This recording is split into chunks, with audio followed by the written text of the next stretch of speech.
Welcome back to my channel. নতুন আরও একটি ব্লগে সবাইকে জানাই অনেক অনেক স্বাগত। এখন বাজে হচ্ছে 11টা, সাড়ে 11টার মতো। আর আমি এসেছি রান্নাঘরে। দেখতেই পাচ্ছি আমার স্নান হয়ে গেছে, আর যা যা কাজ থাকে সকালবেলা সব হয়ে গেছে। সব করে স্নান করে এসেছি। আর এখানে আসতে হচ্ছে একাদশী, তো আজ তেমন কোনো রান্নাবান্নার ঝামেলা নেই, যা হবে শুধু আমার জন্য। তো আমি একেবারে উপোস করে থাকতে পারি না, আমার শরীর খারাপ করে। আর তো তাই জন্য আমার জন্যই শুধু রান্না করব। পুচুসোনা ওই ঘরে টিভি দেখছে, আর আমি শান্তই আছে, তাই আমি কাজ করতে পারছি না।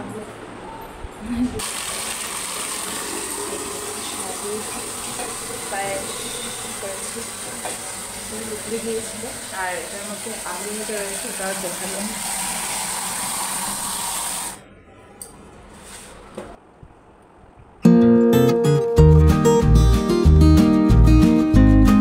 দেখো এখানে ফ্যান ছেড়ে তারপর কাজ করছি, এত গরম লাগছিল।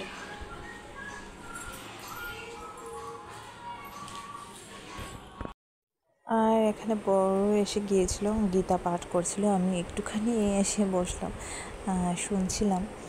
আর ও ভালো গীতা পাঠ করে। আর এখানে আমি রেডি হয়ে গেলাম একটুখানি, আজকে ব্রু তুলতে যাব অনেকক্ষণ পর, 4টে বাজে হয়তো।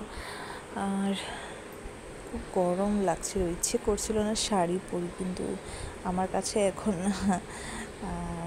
মানে ড্রেসও নেই, আর যা আছে সব আমার বাপের বাড়িতে। তো যাই হোক, চলো বেরিয়ে পড়ি। এখন ফার্স্ট টাইম আমি এখানে আমার শ্বশুরবাড়ির পাশে মানে কোন পার্লারে যাচ্ছি।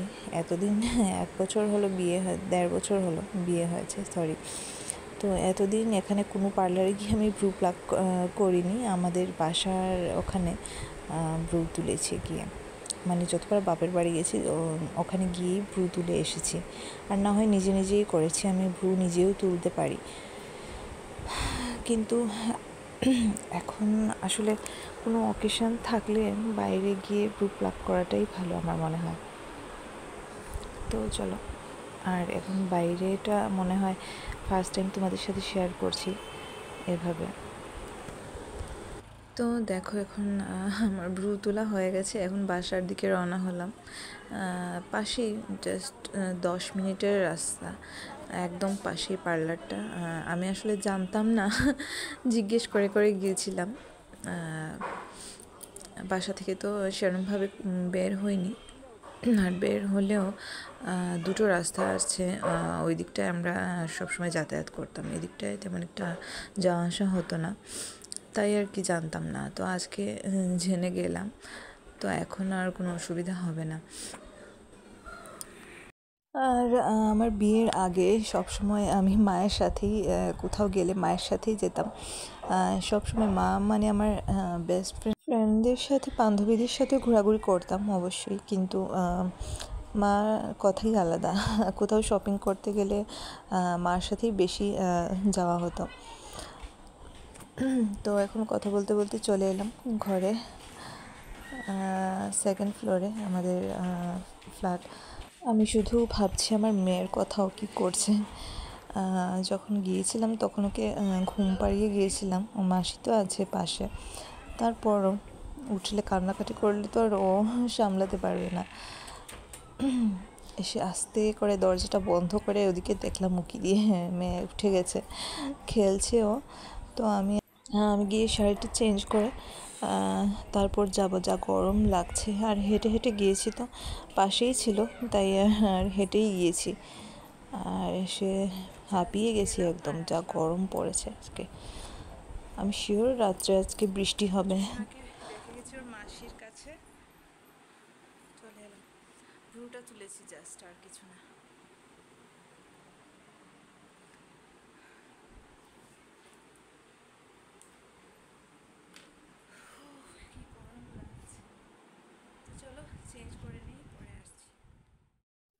মা আসার সময় এগুলো নিয়ে এসেছিলো, এই সবজি টবজিগুলো।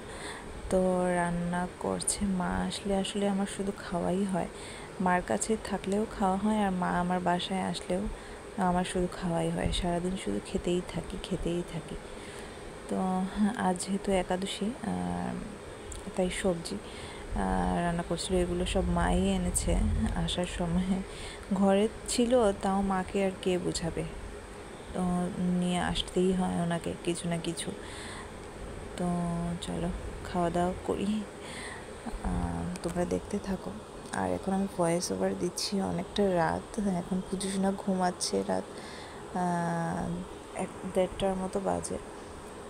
তো এখনই একটু ফ্রি টাইম, সকালে উঠে তো আর ফুল ব্যস্ত হয়ে যাব, তারপর আর ভয়েস কখন দিতে পারবো ঠিক নেই, তাই এখনই দিয়ে রাখছি। এখন দেখো তরমুজ কাটছে, ওটাও মা নিয়ে এসেছিলো, একদম ছোটো একটা তরমুজ।